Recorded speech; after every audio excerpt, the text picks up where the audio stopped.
Hold on. All right. Hi, everybody, and welcome to American Songwriters Off the Record. I'm Chris Parton. With me here today, Mr. Charles Kelley. Charles, good to see you. Hey, thanks for having me. Charles is best known as one-third of the Grammy-winning country trio Lady A, but today we're here to talk about a solo record, right? Yeah. So welcome. Thank you. Thanks for having me. Yeah. So the new record's called Songs for a New Moon. Yeah. People are going to think this is really cool. I mean, it's got a really awesome 80s sound and a lot of really personal songwriting. Yeah. But just set the scene for me. I mean, what could be so inspiring to you right now that, you know, you'd want to step out and do another solo record?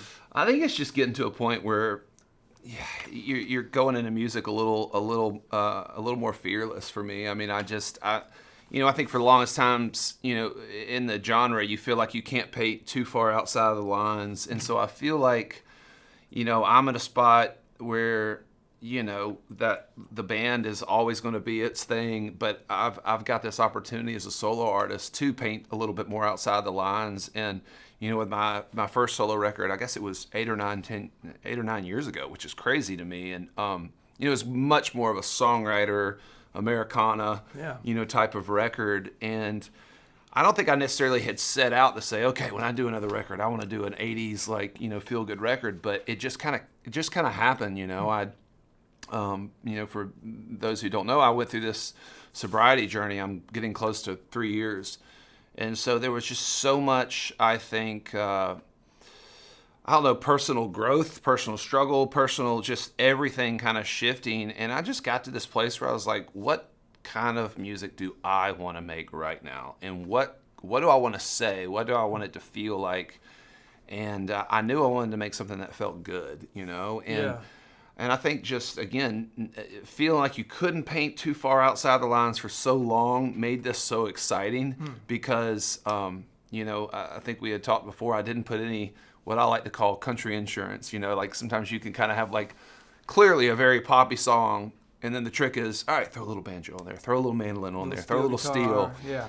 And we do that as a band. I mean, we are unapologetically a pop country band, contemporary. I mean, our biggest songs, they've always been very pop leaning. And, I think that just naturally comes through with all our influences. I mean, we're influenced by everything. But I have, in my heart, I've always been a really big 80s fan. And I think, even when you listen to songs like Need You Now and Just a Kiss, I mean, they are very classic 80s melodic type of songs, Totally. Yeah, that's true. I mean, I've been thinking there's a lot of Kenny Loggins. There's a There's a little Kenny Chesney. There's a little Kenny G maybe sometimes. Cool, I love me some Kenny G. Yeah, no, it's cool. I mean, but we can't call it yacht country, right? No, maybe it's cruise ship country. I don't think it's country at all, to be honest with Yeah. you. I mean, I think that was one thing, coming into this when I was sitting with my team, I was like, what genre? They were like, what are you thinking? I said, I don't want to almost insult the listener and be like, hey, there's a country record. And it's like, it's not country. I mean, it isn't. It is a pure soft rock, pop rock, throwback record. It definitely has some yacht rock elements to it, but it also has some very much just power ballad, like Bryan Adams types of feels to it. Yep. And, I do think one thing, anybody that's ever been to a show, I have this alter ego band called Dick Fantastic, and we do we pop up every now and then and do a fun kind of covers 80s night, and we've done probably 5 or 6 shows. We played after CMA parties and stuff, and I think the freedom of being in that spot and being able to play a different character was so fun for me that I don't know, I just love singing over those types of beds of music so much. Your voice is perfect for it. Well, thank you. I do wonder, I mean, as a child of the late 80s, like me, I mean, it seems like the 80s are coming back in all genres right now. So is it just good timing or what? I don't know if it's, for me, it just kind of came out. It just kind of started showing itself. I mean, I've been, the last couple times in the studio, we worked a lot with Dan Huff, and he, obviously, anybody that knows Dan Huff played, electric guitar on so many massive 80s, 90s big ballad hits. And I remember him being in the studio one time and goes, dude, you grew up in the wrong, you came up in the wrong decade. Like, you would have been such a, and I love, getting that Bryan Adams kind of growl, but, texture of my voice. And, you know, I think that's one thing too that I wanted to make sure is like, I wanted it to still be my voice just over a different bed of music. And I've always felt like my voice, you know, has always leaned much more of a rock and roll kind of, you know, type of feel. And, you know, I think it was just a way to kind of showcase a different influence for me too. You know, I mean, there's a ton of like, you know, Phil Collins types of vibes, some Hall & Oates types of vibes, a lot of like Michael McDonald feels. And so it's just all over these different, you know, inspirations that we kind of stuffed in. I mean, many songs, I mean, you could listen to one song and literally I've had people be like, God, that sounds like Michael McDonald, but it also sounds like Bryan Adams, but it also sounds a little bit like Aha. And you're like, that's what we were going for. We're just throwing all that in. Yeah, yeah. You mentioned it being free and sonically. Yeah. How about creatively and songwriting wise? Because I mean, it's called Songs for a New Moon. Yeah. You mentioned that it's coming from, you know, a place where your life is changing. Yeah. Was it hard to get into the deeper portions of this stuff? It kind of wasn't for me. I think there's a new, fresh perspective. That's what Songs for a New Moon, songs for a new phase of life, songs for a new beginning, so to speak. And I feel like I have just come out of this journey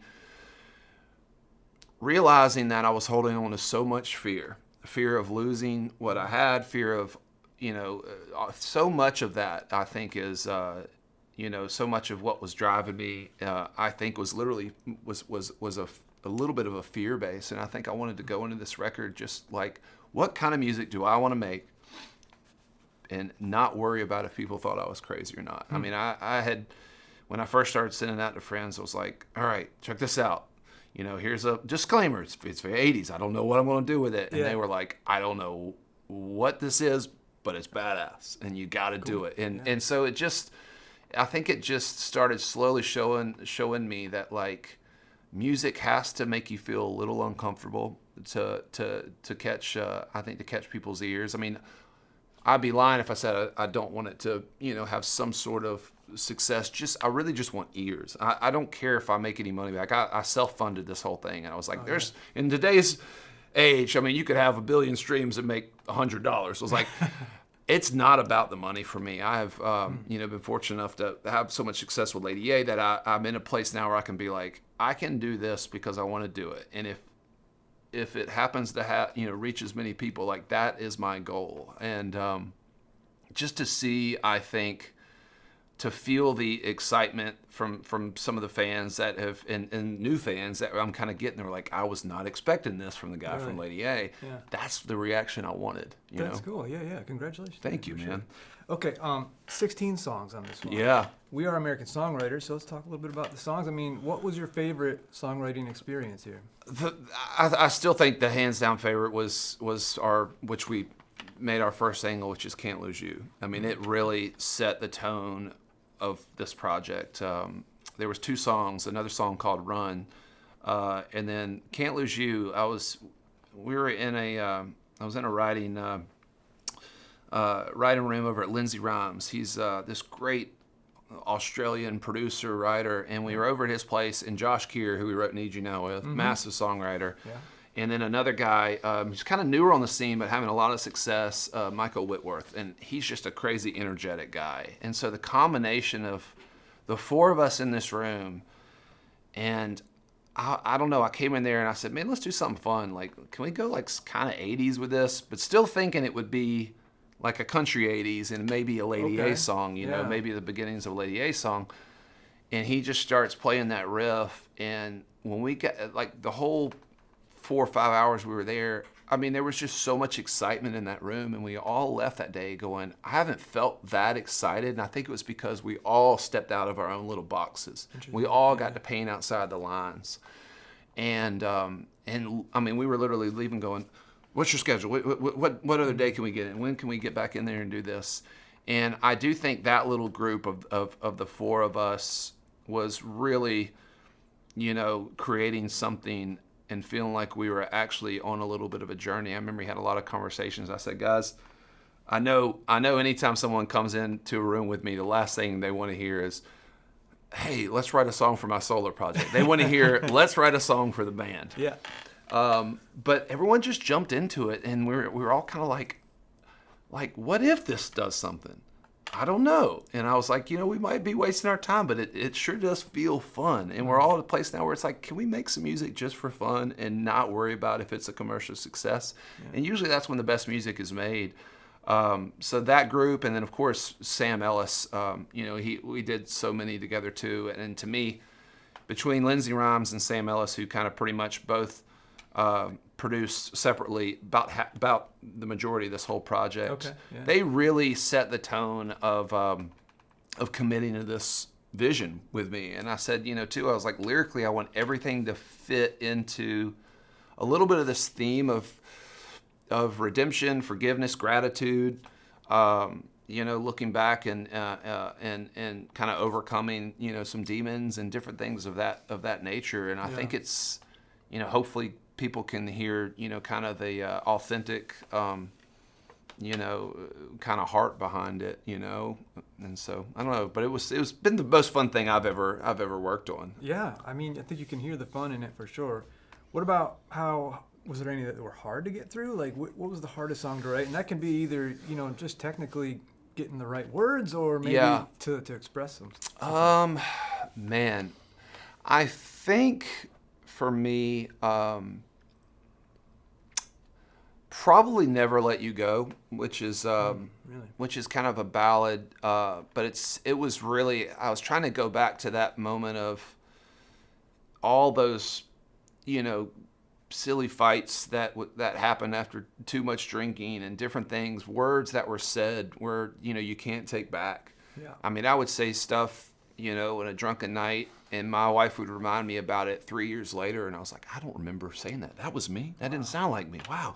And you realize that those words, stuck with her, and just, I think it's a song about just a lot of regret and a lot of, just wanting to remind myself and her that, I mean, she literally is like the one thing I could never live without. And I think that this whole record is really inspired and almost like dedicated in a way to my wife, because she wanted me to go in and be honest too. She even said that. She was like, go in and be honest. And like, I didn't go into any specific dark details, but it definitely, there's a big theme of regret, overcoming it, and gratitude where I am now, and so there's a lot of that in there. And but that song too, I tell you, my favorite part of that whole song was we finished it, and I was like, man, we need like the classic solo electric guitar. And I sent that song over to Dan Huff. I said, dude,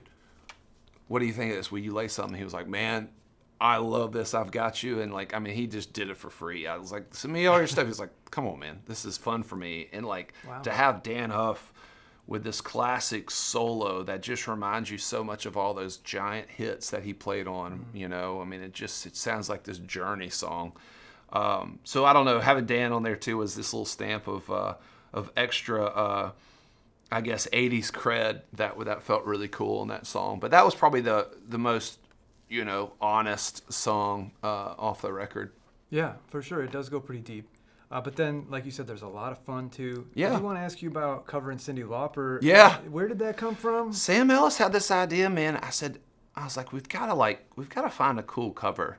Of course, we threw out like Boys of Summer and, all these other songs. And we were just like, God, it's too obvious. It's got to be something. And he was like, it'd be really cool if we could find, to really make it feel different, a female song. And I don't know where he came up with the idea, but he goes, what about like Time After Time? And I was like, wow, because I've always thought that's one of the best written songs. I mean, lyrically, melodically, it's just, what I like about it too is like, it's a song, a little bit of a,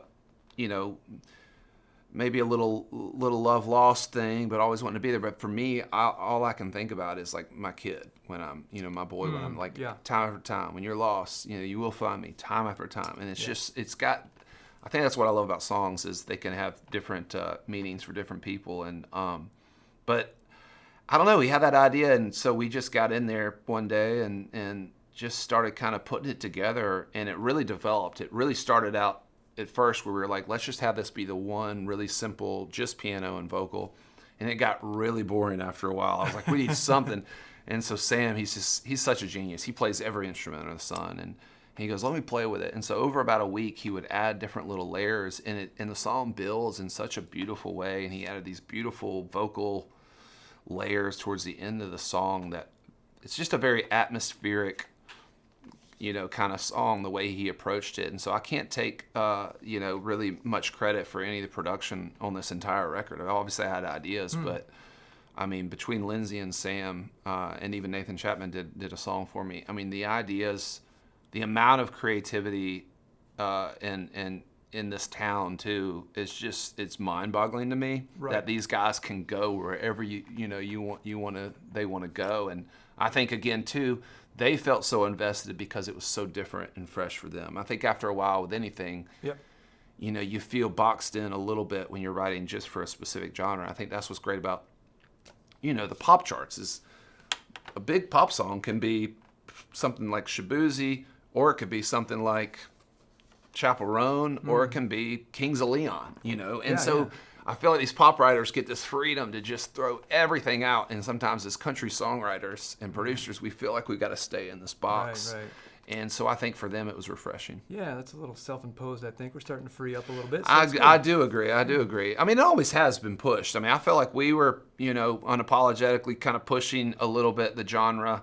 I mean, shoot, Kenny Rogers was doing that a long time ago too. I mean, it always is, and there's always me people saying, "Oh, it's too pop, it's too this," but it always finds its way. But even within that freedom, there's still a box in there that you can't go too far out, you know? Absolutely. Okay, well, before we leave, I got to ask you, this record is called Songs for a New Moon, and we talked about how that speaks to a new chapter. Does that mean you're moving on from Lady A? What's going on with the band? Never. I mean, to me, this is just another another canvas to paint on, and I mean, I tell you, it feels like as strong as ever. I mean, we've got our priorities. We've definitely become a very balanced band. Yeah. Family is so important to us. The career is so important to us, but I think it's balancing all those. And for me, again, I think this is just a way for me to I can't go in there to the band and say, hey guys, I've gone through this crazy life journey. I want us to write a record from top to bottom about my journey. Yeah. And so to me, I think to be able to go full, every single song be about something that I can relate to or that I've been through is why I did it. And why like it has to be a solo project. Also, I can't say, hey guys, we're going full 80s, right. And so there's always that compromise with the band. So, but I do think what I love about this project is we've found some different, unique ways of marketing it. Also, some different and unique ways of, I think, a fearlessness, just the way I'm approaching songwriting now, which I want to bring in with the band as well. Interesting. And because again, I think the more you can just stop. Just focus on the process and stop looking at, where you want it to go or where you think it can go or what you think people are going to think of it, and just what do you dig? What's moving you? What's stirring in you in this music? It's got to feel good in that room. It's got to make you jump up and down a little bit. I mean, I jumped up and down and danced around almost every writing session in these songs just because it felt so free. Again, it felt like when I first came to town, we didn't know what we were writing for. We were just writing. True. Yeah. And I think that's where the magic happens. And so hopefully I can bring some of that in the band. But as we get older too, we got families. We can't. I'm just one of those guys that I could make music all the time, and I just live and breathe it so much that I want to have a little freedom to be able to, if we have a break here, or time in between. Projects or touring, that I can have another outlet to go chase down when I want to. Yeah. It's good to have that refreshment too. So, Well, congratulations on the record, Charles. I really do like it. I'll leave you with the big picture. I just wonder what you hope fans will take away from this one. Gosh, I just hope with anything, all you ever want to do is get people reacting to it in a positive way, but hopefully relating to it in some way. Hopefully having God forbid you get inspired by it in some way. Yeah. I mean, to me, music has always inspired me so much and says things that I can't even express in my own way. It's like, oh, that's how I feel. Mm-hmm. And so, but I want it to stir something in people. I want it to make them feel I want them to go, oh gosh, this makes me feel like when I first heard this song or whatever, because it's inspired by so many of those textures and sounds and synth sounds and feels, from the 80s, and I want it to hopefully transport people back to that time a little bit maybe, and but man, you just hope that they react to it, Yeah. Positively, but it's okay if you react to it negatively. Just react. Yeah, just something. No, I think they're gonna love it. Charles, thank you for the time, man. Appreciate you. Always.